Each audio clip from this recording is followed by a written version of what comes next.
Hi guys, I welcome you all once again to Inside SSB YouTube channel. I'm Vishali and this is going to be part 2 of the current affairs series जो हम FCAT के लिए कर रहे हैं, right? Also in case you wish to download Inside SSB app for test series and the courses regarding FCAT, CDS, NDA, please make sure that you use the link in the description box and download it. बहुत सारे बच्चों के messages आते हैं कि ma'am ये सिर्फ play store में अवेलेबल है, एप्पल डिवाइसेस में नहीं है. For that you can just download the Class Plus app. ठीक है, जैसे लिंक यूज करोगे Class Plus ऐप को आप रीडायरेक्ट हो जाओगे and just download this app. And यहाँ पर organization ORG code जो आप यूज करोगे that will be XVVEL. Okay. Also make sure कि आप Telegram join कर लो of Inside SSB. Also follow us on Instagram because यहाँ पर मैं last 1 month में बहुत सारी चीजें शेयर करने वाली हूँ that will be important for your FCAT preparation and the revision. Okay. Without wasting any more time, let's begin with the questions. So I hope आपने पिछले वाले जितने भी क्वेश्चंस है पार्ट 1 में वो अच्छे से कर लिए हैं, नोट्स बना लिए हैं एंड रिवाइज कर रहे हो. प्लीज मेक श्योर एटलीस्ट 1 से 2 बार आप उस चीज को रिवाइज कर रहे हो. Talking about this particular series, इसका जो पार्ट 2 है इसको ध्यान से देखना एंड प्लीज मेक श्योर जितनी भी चीजें मैं बीच में आपको बता रही हूँ सबको लिखना, because lot of you just do only questions and जो बीच की information here and there that I give आप उसको इग्नोर कर देते हो. इसलिए कहती हूँ नोट्स बनाया करो because PDF won't help you here. Okay, so let's start with it. The first question is कि कौन सा फॉरम जो है उसने लॉन्च किया है loss and damage fund to support the poorer countries. So look, this particular thing is very important. जितने भी कोप रहे हैं 26, 27, 25 they are very very important. ठीक है, अभी रिसेंटली जो हुआ है दैट इज कोप 27. अब क्वेश्चन आता है कि एग्जैक्टली हुआ कहां था, लोकेशन क्या रही थी. सो कोप 27 वॉज एट शर्म एल शेख. ठीक है, ये कहां पर है, इट इज इन इजिप्ट. याद रखना, this is very very important. और अब हम जो दूसरी इंपॉर्टेंट चीज डिस्कस करने वाले, कोप 27 में एक बहुत बड़ा डिसीजन जिसको हम बोलेंगे एक हिस्टोरिक डिसीजन लिया गया है, जिसके according 200 countries have signed that let us start with a loss and damage fund. Loss and damage fund क्या है? So if I talk about few countries, there are few countries जो कि मतलब well off हैं, developed countries है. At the same time there are few countries that are little poorer. Okay, and for them to manage environment is a big deal. They cannot invest so much when it comes to environment. At the same time उनकी development में इतना पैसा लग रहा है, environment को कहाँ देखेंगे. So इसीलिए ये एक छोटा सा फंड बनाया गया है. इसके अकॉर्डिंग अगर कोई भी क्लाइमेट फ्यूल्ड वेदर एक्सट्रीम्स होते हैं, ठीक है, जैसे कि आपने देखा होगा rising sea levels, okay, then there are lot of other things like cyclones etcetera और climatic extremes like extremely hot weather, cold weather, any such thing जिसकी वजह से डैमेज होता है या फिर लाइफ लॉस होती है. सो उसके लिए एक फंड बनाया गया है और ये जो फंड है ये क्या करेगा, फंड कवर करेगा जितनी भी पुअरर कंट्रीज हैं उनके अंदर जो भी डैमेज हुआ है. तो उसका जो कॉस्ट रहेगा वो इस फंड के थ्रू कवर किया जाएगा ताकि एनवायरमेंटल बैलेंस बना रहे, because anyways developed countries have given too much to the environment already, कि उसकी वजह से बहुत सारी चीजें, टेम्परेचर बढ़ रहा है, ठीक है, सी लेवल्स बढ़ रहे हैं. So because of that to create a balance this particular loss and damage fund is made. आपको समझ आ गया? चलो, ये कहाँ होगा? अब of course I have already told you, COP 27 answer रहेगा इसका ए. ओके, अब बात करते हैं कोप 27 का जो थीम रहा है वो क्या था.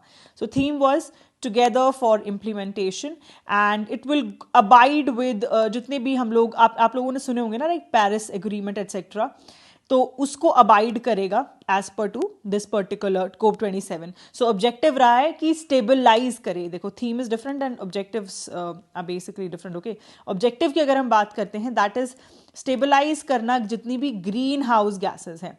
ठीक है, ग्रीन हाउस गैसेज, चलो जल्दी से कमेंट करो ग्रीन हाउस गैसेज कौन कौन सी हैं ताकि उनकी कंसंट्रेशन को स्टेबलाइज कर सके. Okay, and abiding by the Paris agreement. Okay, now very important thing that I wish to discuss with you here is that आप लोगों ने देखा होगा काफ़ी questions जो है कोप से रिगार्डिंग आते हैं. इसके अलावा Vienna convention, Montreal protocol, Kyoto protocol, Paris agreement, ऐसी बहुत सारी चीज़ें देखी गई हैं in the question paper. Even last year the question was asked. तो मैं आपको ना कुछ बेसिक वाले डिस्कस कर लेती हूँ. सो जो फर्स्ट है that is Vienna convention. Okay, Vienna convention जो है what is it related to? So ये एक first international agreement रहा है that is regarding ozone layer. Okay आप सबको पता है कि ओजोन लेयर जो है वो डिप्लीट होती रहती है, right, and of course it also kind of means it, but because of all the green house gases etcetera ozone जो है that gets depleted. So ozone layer के लिए जो फर्स्ट टाइम कोई इंटरनेशनल अग्रीमेंट हुआ था दैट वाज वियना कन्वेंशन. तो अगर पूछा जाए वियना कन्वेंशन किस चीज से रिलेटेड है, ओजोन से रिलेटेड है, protection of ozone layer. Okay the next one that comes is Montreal protocol. Montreal protocol की अगर हम बात करते हैं so it is very very different. Why lot of people confuse it कि ये ओजोन लेयर से ही रिगार्डिंग है कि उसकी प्रोटेक्शन के रिगार्डिंग है. नहीं, ये सब्सटेंसेस के रिगार्डिंग है जो कि ओजोन लेयर को डिप्लीट करता है. सो द सब्सटेंसेस जैसे आपको पता होगा CFCs chlorofluorocarbons, right. So substances that deplete the ozone layer, तो इसके रिगार्डिंग था मॉन्ट्रियल प्रोटोकॉल. ओके याद रहेगा. नेक्स्ट हम मूव ऑन करते हैं that is to Paris agreement. So देखो पेरिस अग्रीमेंट जो है देर आर टू थिंग्स. एक तो पेरिस अग्रीमेंट था हमारा और एक था हमारा क्योटो प्रोटोकॉल. ओके सो दोनों की अगर हम बात करते हैं लोगों को लगता है एग्जैक्टली सेम है. नहीं, there is a little bit of difference in this. देखो दोनों के दोनों of course green house gases से रिलेटेड हैं. ओके ग्रीन हाउस गैसेस से रिलेटेड हैं, ये मैं मानती हूँ. लेकिन अगर हम बात करें क्योटो प्रोटोकॉल की स्पेसिफिकली, ये सबसे पहले हुआ था मतलब. Okay and it was only for developed countries. Okay अब उसके बाद आता है पेरिस अग्रीमेंट जो कि COP21 में पेरिस अग्रीमेंट जो कि पेरिस में उस टाइम ऑफ कोर्स हो रहा था. तो उस टाइम पे 196 जो कंट्रीज या पार्टीज थी उन लोगों ने अडॉप्ट किया पेरिस अग्रीमेंट को. अकॉर्डिंग टू दिस हमें सारी कंट्रीज, चाहे उसके अंदर डेवलप्ड आती हूँ या फिर जो डेवलप्ड नहीं है वो भी आती हूँ, सो इसके अंदर सारी की सारी है पेरिस अग्रीमेंट में. डेवलप्ड भी हैं, जो कि नहीं है डेवलप्ड वो भी कंट्रीज हैं. ओके एंड इसका जो मेन काम था दैट इज कि ग्लोबल वार्मिंग जो है, इसका मेन का क्या था, ग्लोबल वार्मिंग जो है उसको हमें थोड़ा कंट्रोल करना है कुछ इस तरीके से कि जो टेम्परेचर है या फिर जो भी मतलब प्री इंडस्ट्रियल टाइम पे जो टेम्परेचर वगैरह रहते थे तो it is well below the 2 degrees. और प्रेफरेबली अगर हम बात करें मतलब 2 डिग्रीज तो दे से, बट प्रेफरेबल ये रहेगा कि 1.5 डिग्री सेल्सियस ही उससे ज़्यादा हो compare to pre industrial levels, उससे ज़्यादा नहीं होना चाहिए. ठीक है, so this is the main thing about Paris agreement. याद रहेंगी ये सारी चीज़ें, ये इंपॉर्टेंट है, लिख लेना, क्वेश्चन आएगा ही आएगा इसमें से. चलो नेक्स्ट क्वेश्चन जो है दैट इज आप सबने देखा होगा the questions are coming in a way that okay tell this person is associated with which particular game, है ना. सो अगर हम बात करें मीराबाई चानू की, उन्होंने रिसेंटली सिल्वर मेडल जीता है कौन से गेम में. Okay so it is indirectly asking कि मीराबाई चानू किस गेम से एसोसिएटेड है. इसका जो आंसर है दैट इज वेट लिफ्टिंग. अभी recently world weight lifting championship जो है that was hosted in Colombia. ठीक है, कोलंबिया ने होस्ट किया था उसे. सो इस टाइम पे मीराबाई चानू जो हैं उन्होंने टोक्यो 2020 की जो चैंपियन रह चुकी हैं जिनका नाम है हाउ जी हुआ. ठीक है, ये चाइना से हैं, इनको हराया है and she has won the match. Okay and she got a silver medal during this particular weight lifting championship. Okay coming to the same question, ये इनडायरेक्टली पूछा जा सकता है कुछ इस तरीके से. सो इसका आंसर आप सब लोग जानते हैं क्या है, मीराबाई चानू. नेक्स्ट जो है that is with reference to अस्त्र missile consider the following statements. तो अस्त्र मिसाइल के बारे में बोला जा रहा है it has been designed and developed by Indian Air Force. Oh my god, this question मतलब I don't think ये कोई लॉजिकल स्टेटमेंट भी है. सोच के देखो, डिजाइन और डेवलप इंडियन एयरफोर्स करेगी? नहीं यार, गलत होगा. Of course the statement is completely wrong. Now the next one is कि अस्त्र जो है ये beyond visual range surface to air missile है, सैम है. ये तो ठीक है, बियॉन्ड विजुअल रेंज तो ठीक है, पर क्या ये एक सैम है? नहीं. आप लोगों ने सुना होगा अस्त्र मिसाइल कौन यूज कर रहा है आजकल? It is being used by Indian air force, है ना. और इसके साथ साथ जो नेवी के एयरक्राफ्ट्स हैं दे आर यूजिंग इट. तो ऑफकोर्स अगर एयरक्राफ्ट यूज कर रहे हैं तो कैसी होगी? Of course air to air missile होगी, सैम तो नहीं होगी. सैम क्या होता है? सैम इज सरफेस से एयर, मतलब जैसे नीचे हम सरफेस पे खड़े हैं, ये यूजुअली ना आर्मी एक्सेट्रा यूजेज इट. तो नीचे हम खड़े हैं, यहाँ से हम लोगों ने फायर किया और वो जाके किसी एरियल टारगेट पे, जैसे कि कुछ भी हो सकता है, इसके अंदर आपका एयरक्राफ्ट हो सकता है, ड्रोन हो सकता है, any XYZ things. Okay so उस पर हिट की. Of course missiles we don't usually use on drones, it's very very big thing. So aircraft वगैरह पे यूज होते हैं. So talking about this, SAM जो है दैट इज सर्फेस से एयर में मारी जा रही है. So this is SAM. At the same time air to air missile क्या होगी? जैसे कि ये हमारा एक एयरक्राफ्ट है, उसने एनिमी एयरक्राफ्ट के ऊपर ऐसे मारा, तो व्हाट इज इट? एयर से एयर ही गई, तो एयर टू एयर मिसाइल, समझ आ गया। चलो थोड़ा सा अब हम अस्त्र मिसाइल को इंडेप्थ पढ़ लेते हैं। डिजाइन डेवलप किसने की होगी? इंडियन एयरफोर्स तो नहीं की, तो आंसर क्या है? डीआरडीओ ने करी है, ठीक है। नेक्स्ट चीज इज कि ये किस लिए यूज होती है। अभी आपको बताया इंडियन एयरफोर्स और नेवी यूज कर रही है अपने फाइटर जेट्स में। फाइटर जेट्स कौन कौन से? देखो Su-30 है ना, Su-30 में यूज हो रहा है। उसके बाद जो तेजस है जो कि इंडियन एयरफोर्स के पास है वो यूज कर रहा है। इसके साथ साथ अगर मैं नेवी की बात करूं ना, तो नेवी में MiG-29 जो है ना, दे आर यूजिंग जो आपका अस्त्र मिसाइल है। ओके, नेक्स्ट है कि ये किस टाइप की मिसाइल है? BVR है, मतलब बियॉन्ड विजुअल रेंज। ये तो बिल्कुल सही था, लेकिन स्टेटमेंट में ये गलत हो गया कि ये सैम है। नहीं, ये क्या है? AAM है, that is air to air missile, ठीक है, याद रहेगा। अब देखो अगर मैं Mark 1, Mark 2 और Mark 3 की बात करूं, इनकी ना अलग अलग रेंजेस हैं। जैसे कि Mark 1 जो है, ये Mark 1 की अगर हम डिस्कशन करते हैं, इसकी सिर्फ 110 किलोमीटर्स तक इसकी रेंज है। Mark 2 की अगर हम बात कर लेंगे यहाँ पे, ठीक है, Mark 2 और Mark 3 अंडर डेवलपमेंट अभी बनी नहीं है, ठीक है। सो Mark 2 इज 150 किलोमीटर्स रेंज में, और Mark 3 जो है अभी अंडर डेवलपमेंट है, सो मैं आपको बता नहीं सकती। लेट्स सी, टेस्ट फायर होगी तब बात करेंगे इस बारे में। इसकी जो स्पीड है ना, वो बहुत अमेजिंग है। It's 4 times the speed of sound, ठीक है। जो साउंड की स्पीड है उसके 4 गुना इसकी स्पीड है।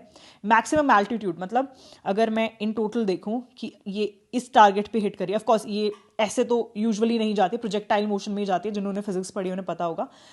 तो प्रोजेक्टाइल मोशन में जाएगी, तो अगर हम हाईएस्ट एल्टीट्यूड देखें, अगर वो ऐसे भी गई अगर कोई मिसाइल, तो इस पोजीशन हाईएस्ट एल्टीट्यूड जो रहा है from the surface, that is 20 kilometres. Okay, so ये एयर कॉम्बैट के लिए बहुत फ्लेक्सिबल है, बिकॉज यूजुअल जो एयरक्राफ्ट्स हैं विद इन दिस रेंज रहते हैं जब भी कॉम्बैट कर रहे होते हैं, फाइटर फ्लाइंग कर रहे होते हैं।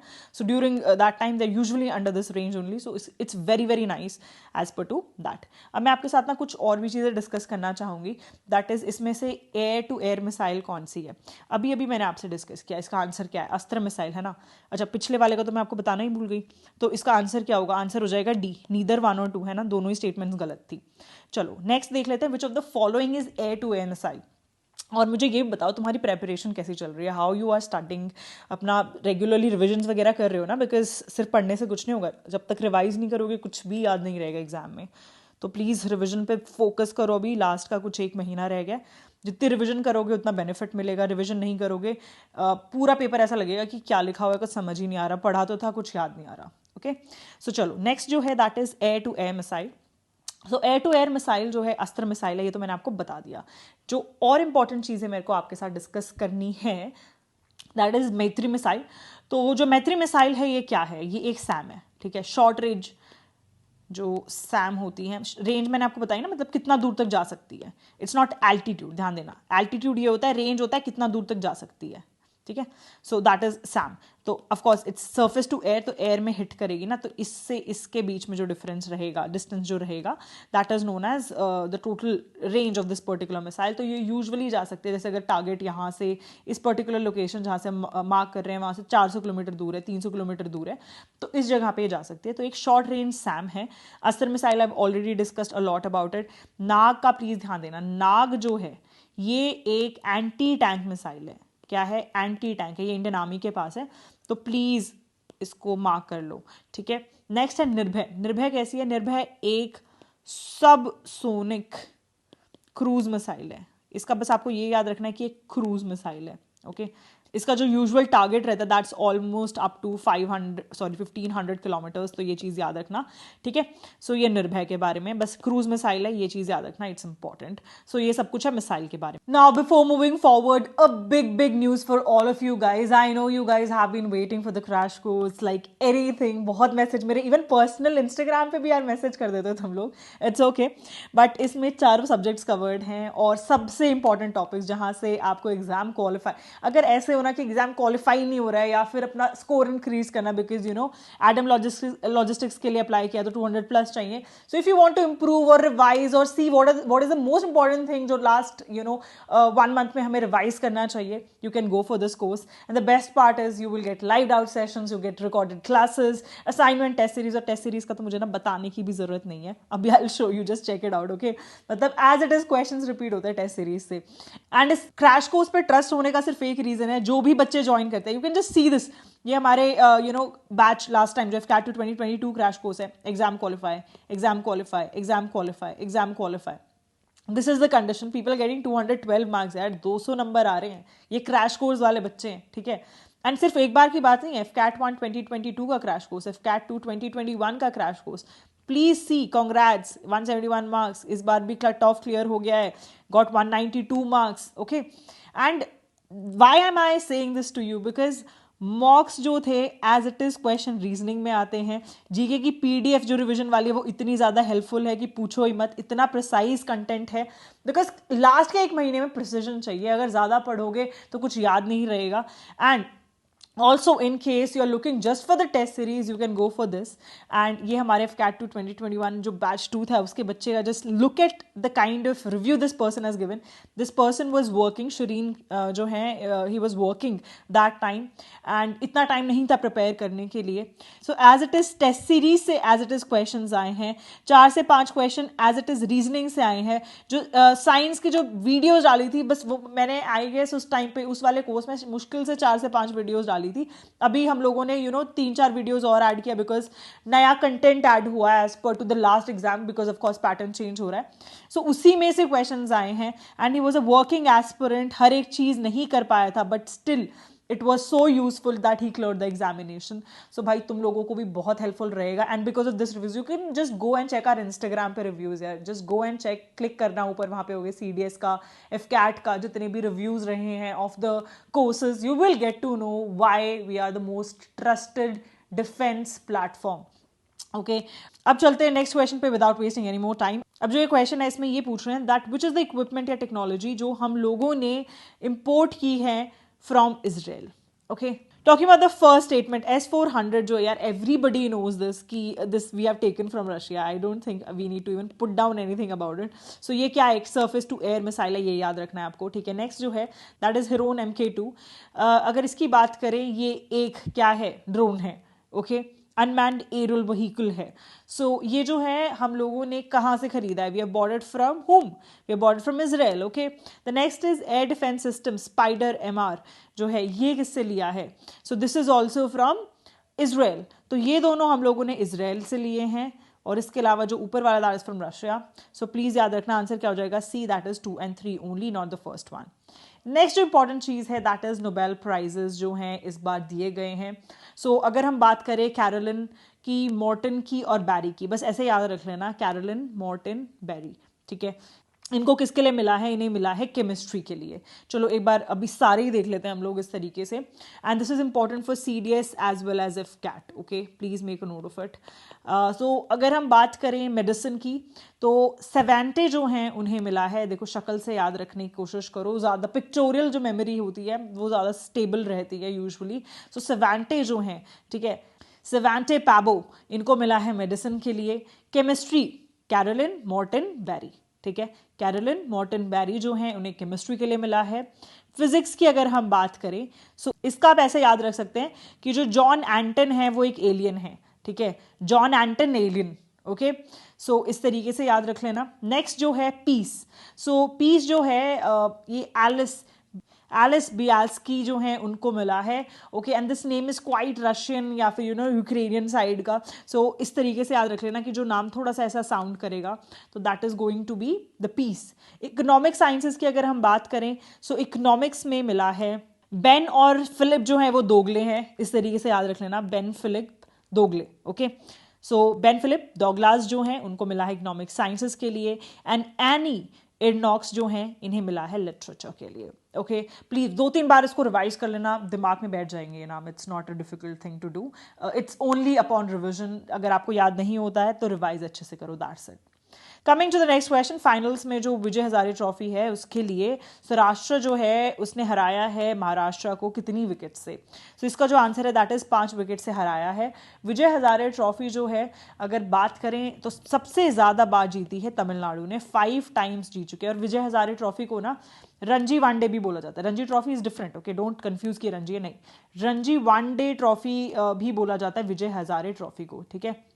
और तमिलनाडु आज तक सबसे ज़्यादा बार जीत चुका है, दैट इज़ 5 टाइम्स। इसके बाद बॉम्बे के पास रहा, दैट इज़ 4, ओके।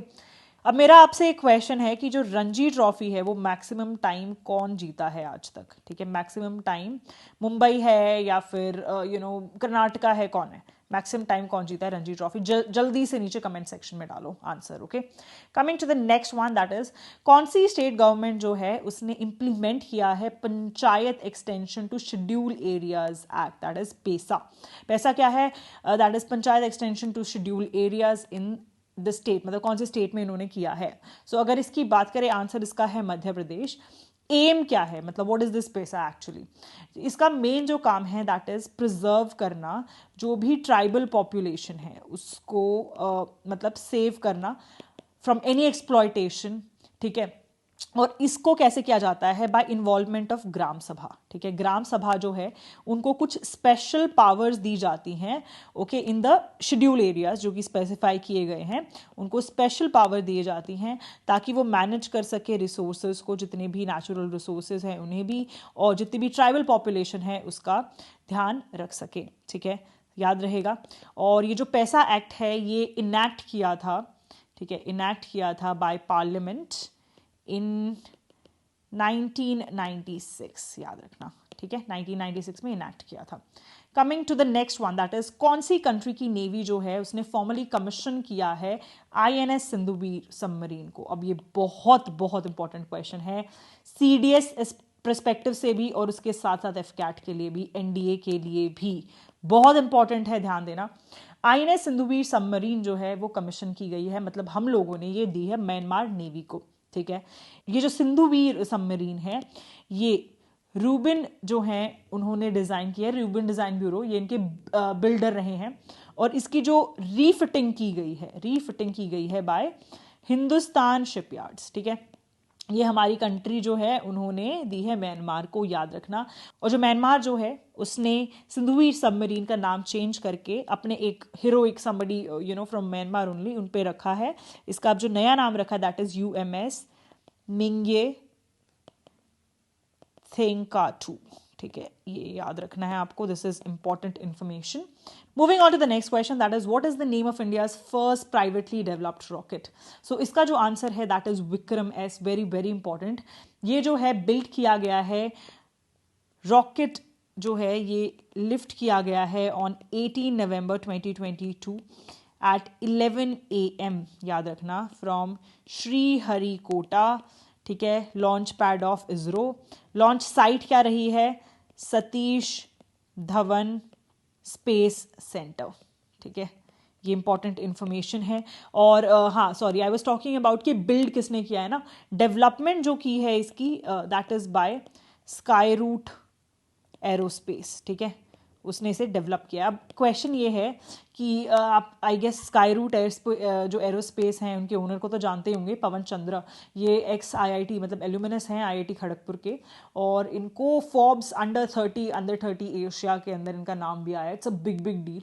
तो इन्होंने अपना जो करियर था वो छोड़ के, and he started with his new business and he is an entrepreneur basically, and इन्होंने स्काई रूट एरोस्पेस को डेवलप किया है, this is his company. So it's a very important thing and a very big development when it comes to Indian market and specifically when it's about space. So very important, star mark kar lo. Coming to the next question, that is which organization manufactured Tejas Mark II fighter jets? यार ये तो सबको आना चाहिए, please, है ना, answer करो जल्दी से, क्या है इसका आंसर? HAL है ना। अच्छा, तेजस क्या है? एक LCA है। LCA क्या है? Light combat aircraft, okay. इसके साथ साथ अच्छा LCH भी है एक। LCH कौन है? प्रचंड। मैंने डिस्कस किया था कि मैंने CDS वाले करंट अफेयर्स में किया, आपके साथ शायद अभी तक नहीं किया है। तो प्रचंड LCH है, LCA तेजस है, LCH light combat aircraft, light combat helicopter, ठीक है, याद रखना। नाउ जो अगर LCA तेजस की बात करते हैं, ये 4.5 जनरेशन है और ये एक मल्टी रोल फाइटर एयरक्राफ्ट है, ठीक है, multi role fighter aircraft. Coming to the next one, that is which of the pairs of exercise and place correctly match की गई है? सो इसमें जो आंसर है मैं आपको पहले ही बता देती हूँ, ऑल ऑफ द अबाव है, सारी की सारी पेयर्स जो हैं बिल्कुल सही हैं, आपको याद रखनी है। सिम्बेक्स जो है ये 2 फेजेस में हुआ है, ठीक है, 2 फेजेस, इसमें से एक आता है हार्बर फेज, ठीक है। हार्बर फेज जो है वो विशाखापट्टनम में हुआ है, और जो सेकेंड फेज है दैट इज सी फेज हुआ है बे ऑफ बंगाल में। ओके और बात करें अगर हम सिम्बैक्स की स्पेसिफिकली, तो ये इंडिया की नेवी जो है, इंडिया की जो नेवी है उसकी आज तक की लॉन्गेस्ट अनइंटरप्टेड, ठीक है, अनइंटरप्टेड लॉन्गेस्ट जो आज तक रही है बाईलेटरल मैरीटाइम एक्सरसाइज वो है। क्यों, ऐसा क्यों? क्योंकि कोई भी जो फॉरेन नेवी के साथ है ये बाईलेटरल एक्सरसाइज सबसे लंबी चली आज तक। क्यों? क्योंकि ये फर्स्ट टाइम हुई थी 1994 में और उस टाइम से अनइंटरप्टेड चल रही है। ओके इस बार जो ये था इसका 28th एडिशन था। Okay 28th edition was this took place this time, and जो first edition था मैं already बता चुकी हूँ आपको 1994 में हुआ है, and it is between which two countries? It is between Singapore and India, ठीक है। बाईलेटरल नेवल एक्सरसाइज है, याद रखना, bilateral naval exercise. Okay next है युद्ध अभ्यास। युद्ध अभ्यास जो है ये एक आर्मी की एक्सरसाइज है। किसकी है? आर्मी की एक्सरसाइज है ये। और देखो इसमें से ना तीनों है, ये नेवल एक्सरसाइज है पहले वाली, दूसरे वाली आर्मी एक्सरसाइज है, तीसरे वाली जो है this one is your air force की एक्सरसाइज। ओके याद रखना, आर्मी एक्सरसाइज जो है ये एनुअली कंडक्ट की जाती है between India and US. Of course किस लिए होती है? इंटरऑपरेबिलिटी के लिए, एक साथ they kind of see the tech, how to use it etcetera, strategies. तो फर्स्ट एडिशन जो हुआ था इसका कब हुआ था? इट वॉज इन 2004, और जो इसका 18th एडिशन अभी हुआ है दैट इज इन 2022, अभी अभी औली में हुआ है उत्तराखंड में। नेक्स्ट आता है गरुड़ 7, वेरी इंपॉर्टेंट। देखो देर आर टू, एक तो गरुड़ शक्ति है, गरुड़ शक्ति अलग है, प्लीज कंफ्यूज नहीं करना। गरुड़ शक्ति जो है ना ये क्या है? ये एक आर्मी वाली एक्सरसाइज है, ठीक है, इंडियन आर्मी का है, और इस बार 8th एडिशन हुआ था इसका। ओके और ये होती है, इट इज़ स्पेशल जो फोर्सेस है, इंडोनेशिया की जो स्पेशल फोर्सेस है उसके साथ हुई थी ये। ओके सो जो ये होती है this is with Indonesian special forces, इतना याद रखना है, ठीक है। अब बात करते हैं गरुड़ा की। गरुड़ा जो है ये एयरफोर्स की एक्सरसाइज है, ठीक है, और इसका जो ये किस किस के बीच में ये भी याद रखना है, इंडिया और फ्रांस के बीच में है। ओके और bilateral, of course 2 countries involve है तो क्या होगी? बाईलेटरल होगी, है ना। नेक्स्ट चीज जो है दैट इज इसका 7th एडिशन था, और जो इस बार वाला है ये गरुड़ वाला, this is very very important. Why? Because first time LCA Tejas और LCH प्रचंड जो है इन्होंने पार्ट लिया है किसी भी इंटरनेशनल एक्सरसाइज के अंदर, तो इसलिए बहुत ज़्यादा इंपॉर्टेंट है, स्टार मार्क कर लेना, ठीक है। ये एक्सरसाइज इस बार के लिए वेरी वेरी इंपॉर्टेंट है। ओके अच्छा इसके अलावा I wanted to discuss something with you. जो डेज एंड थीम्स है ना वो बहुत ज़्यादा इंपॉर्टेंट है। एट द सेम टाइम मतलब हर बार आती हैं ये वाले जो क्वेश्चन है। सो मेरा ये आप कंसर्न है कि आप चाहते हो कि मैं ये यूट्यूब वाली करंट अफेयर सीरीज़ में ही कवर करूं, या फिर आप चाहते हो कि मैं आपके साथ टेलीग्राम पे रेगुलरली एक एक क्वेश्चन शेयर करके डालूं ये डेज एंड थीम्स वाला, so that it becomes useful और आपको चीज़ें याद भी हो जाएं।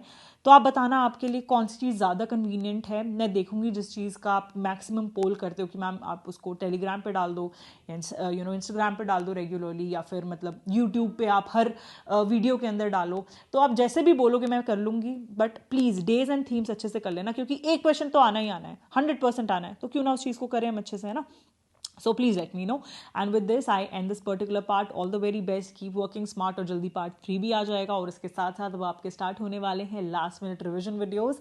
So stay tuned for that. और एक और बहुत बड़ी चीज़, इस बार हम लोग लाइव क्लासेस लेने वाले हैं for maths, English and everything. So stick to the Inside SSB YouTube channel, and we are coming with a lot of things. अभी मतलब I'll disclose it, थोड़ा सा टाइम लगेगा, बट मैं आपके साथ सारी चीज़ें बताती हूँ आपको। इंस्टाग्राम पे भी आपको अपडेट करूँगी, टेलीग्राम पे भी करूँगी, so please make sure that you follow us there, and a big thing is coming. So all the best, हम आपकी पूरी मदद करेंगे आपकी प्रेपरेशन में, and we are sure that with smart work, जैसे कि इनसाइट SSB बहुत टाइम से बात कर रहा है, स्मार्ट वर्क के थ्रू हम FCAT पक्का से क्लियर करेंगे। एंड ऑफ कोर्स वो फर्स्ट 50 वाला कूपन यूज़ करना मत भूलना 700 ऑफ के लिए, जिनको भी अपना क्रैश कोर्स में एनरोलमेंट करना है, just rush and go for this. Okay all the best, take care, bye bye.